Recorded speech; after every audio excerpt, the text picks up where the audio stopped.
Hey there, and welcome back to Utility Sports. We just got done with day two of the NFL draft, and there are some winners and losers. I don't think there's really any teams that completely botched this day except for one. I do have some major questions about one team.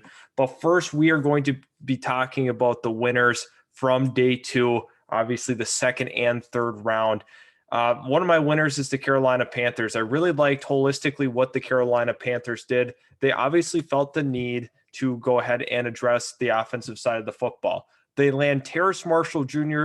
super late. Obviously, I think he is a first round talent, really, really good red zone threat for that team. I think he is going to catch a ton of touchdowns in that Carolina Panther offense. Obviously, he is reuniting with Joe Brady, who worked with him at LSU. They had some very, very high praise for him. I think Terrace Marshall Jr. is going to be a steal in this draft. The next player was Brady Christensen, the tackle from BYU, one of the best pass blockers in this entire class. I think they did a phenomenal job getting a true left tackle. They found some value with those two selections. Brady Christensen is a good pick for them. Like I said, outstanding pass blocker. A little ways to go in the run game, but very good start for him in his career. And then the final one is Tommy Tremble. He is a run blocking tight end. However, I think he does have some upside in the passing game. I think Tommy Tremble could be an interesting prospect moving forward, but you're going to want to be able to block for Christian McCaffrey, who's, obviously who they run their offense through. So very good job by the Carolina Panthers. The next team is the Tennessee Titans. In this draft, they were able to get Dylan Radins. I think Dylan Radins was a really, really good pick. Obviously, he was a fifth-year senior from North Dakota State. Very, very solid prospect through and through. Very good in the run. And obviously, he's developing in the pass game as well. Good feet, good hands. Dylan Radins was one of the picks. Another pick was Monty Rice. Athletic linebacker. I think that's what Tennessee needs a little more on defense is some speed. So Monty Rice kind of fits in perfectly to that Titan defense. And then finally, we have Elijah Molden, who's best suited to be in the slot corner. Elijah Molden from Washington. I really like his game. Very secure tackler on top of it. He just makes plays, not overly athletic, but he does such a good job in the slot. There's a lot to like about what the Titans did in the draft today. Also, now we have the Minnesota Vikings. Kellen Mond was one of their selections. So he's going to be sitting behind Kirk Cousins for 2 seasons. And then in his third season, he will probably be handed the keys. It sounds like the Minnesota Vikings are ready to move on from Kirk Cousins after that contract is over. They can't cut him because it is going to be complete dead money. In the final year of Kirk Cousins' contract, that's going to be $45 million worth of cap hit if they decide to cut him. So not a great move. Obviously, he's basically fully guaranteed at this point. But let's talk about Chaz Surratt, linebacker. I think he was a converted quarterback. So he did, once he got to campus, he was playing quarterback, but there's a lot of upside here. He's a really good athlete. He's a smart player. At the next level, I think he's going to struggle right away with block shedding and stuff, but that's to be expected. He hasn't had a lot of experience at the linebacker position, but Chaz Surratt, phenomenal upside as an athlete.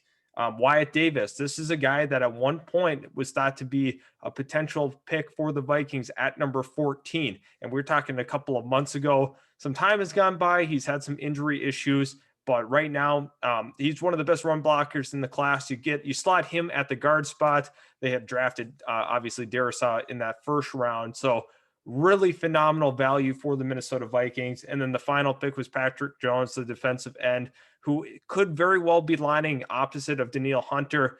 It's possible that DJ Wanham steps up and is that edge rusher, but very possible that Patrick Jones solidifies himself as the other edge for the Minnesota Vikings. Really like what they did. Let's kind of jump into kind of the loser category.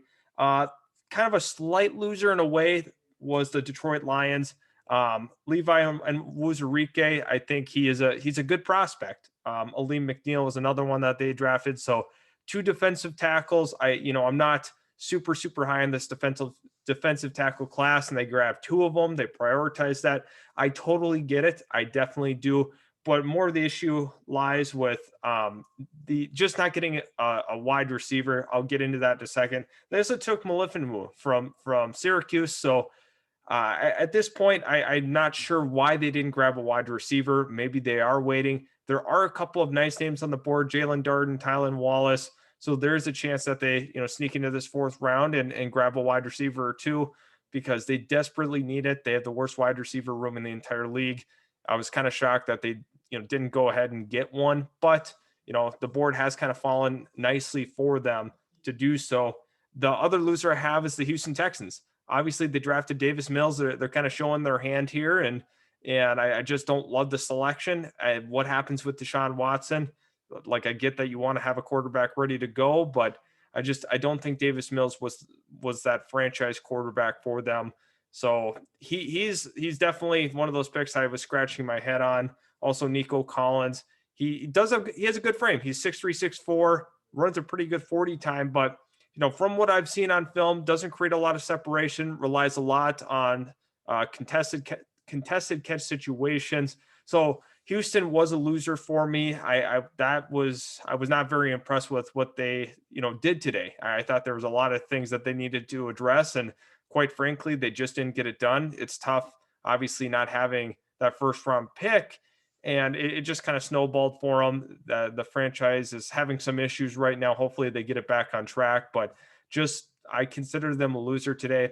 If you did enjoy the video, please subscribe. Also leave a like on this video. If you do like our utility sports content, we do appreciate the support, and we'll continue to push out some of these NFL draft videos as it progresses forward.